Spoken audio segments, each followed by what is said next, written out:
in America and all these other lands forever, man. This is the end. That's why we coming out with this information. And it shall be said in that day, lo, this is our power. We have waited for him. Right, Yahweh, that's why we pronounce the name with joy. And he will save us. Yeah. This is the Lord. So we didn't sign our death warrant. We signing yours. We have waited for him.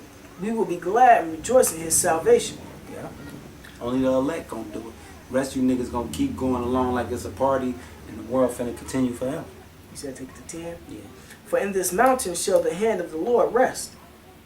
And Moab shall be trodden down. See that? Them Chinese and them Japanese, y'all ass getting it too.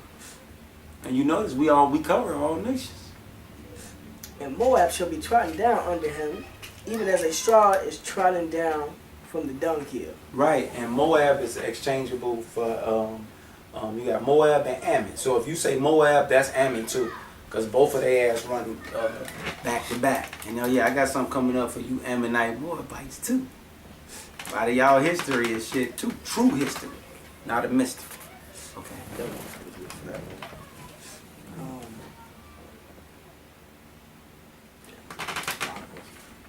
Oh, okay, about the yeah, we keep it going.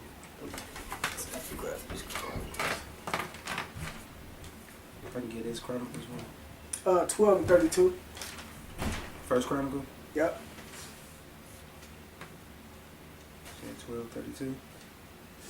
First Chronicles 12:32. And of the children of Issachar, which were men that had understanding of the times, yep, to know what Israel ought to do, the head of them were 200, and all their brothers were at their command. Commandment.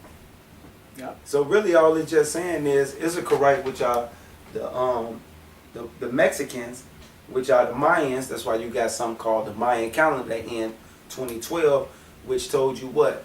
That Esau world is done. That's what that was about. That's why he said 2012 is the end of the world, which he meant was it was the end of an era. What's the end of an era? The end of the white man rulership on earth. Just like Rome had the end of their era. Alexander had the end of his era. Darius had the end of his era. Nebuchadnezzar had the end of his era. The Assyrians had the end of theirs. The Israelites had the end of theirs. But ours coming again, and it's going to continue forever. I'm going to grab something right quick. Okay. Yeah, so that's the point. So far. The next one.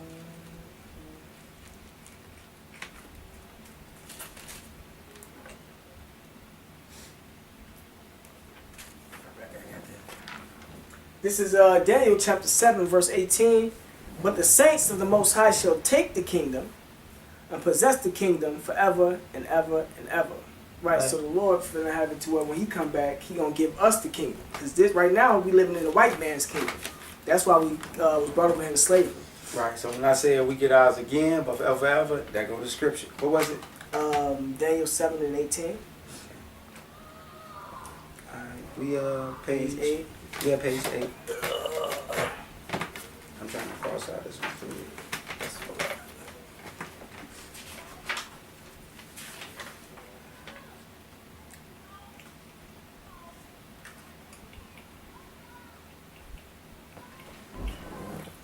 Page, what is it? Page 8. You're doing page 8 and page 9 indeed. Okay, yeah, I do it. So, what are you going to do? I can start. Shit, where we gotta go? Page 8, right here. Is that right here? Yeah, gotcha. This is page 8.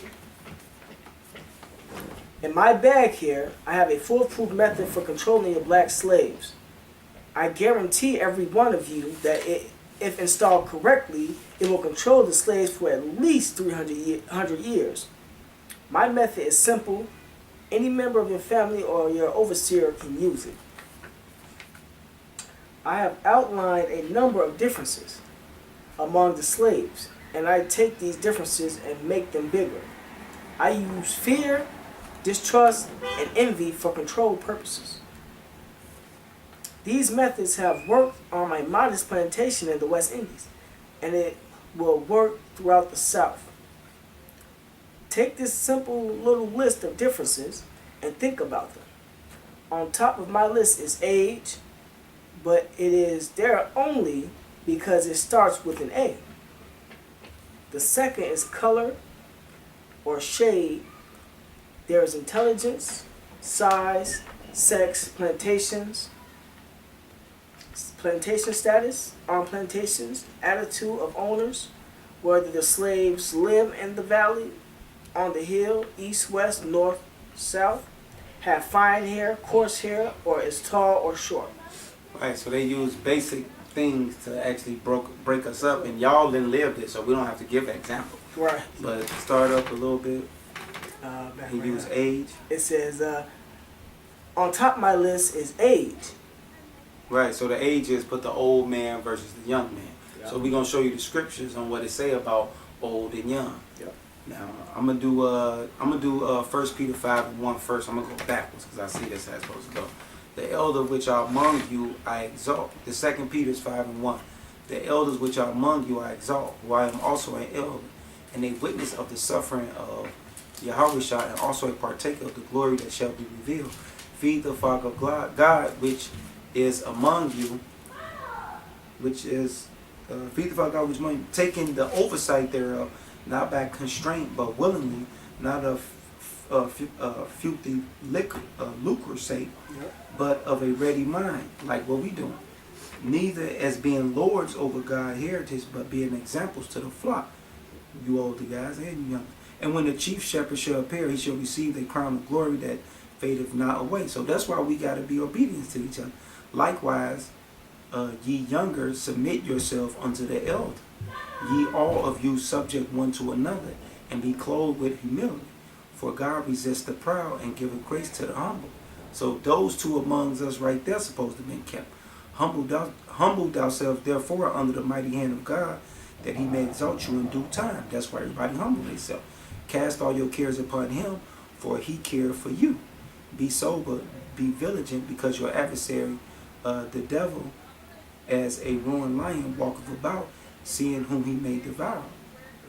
Whom resisted, stand fast in the faith, knowing that the same affliction are accomplished in your brother that are in the world. So we supposed to know that no matter where we go.